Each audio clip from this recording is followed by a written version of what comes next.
In this short tutorial, I will show you how to block an email address on iCloud.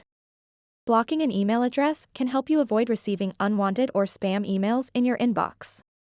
To get started, open up the Mail app on your iPhone, and then tap and select any email that was sent by the email address that you want to block. After that, tap on their profile picture at the top left. And then tap on their name or email address. What you want to do next is scroll down a bit and tap where it says, "Block this contact." And then tap "Block this contact" one more time to confirm it.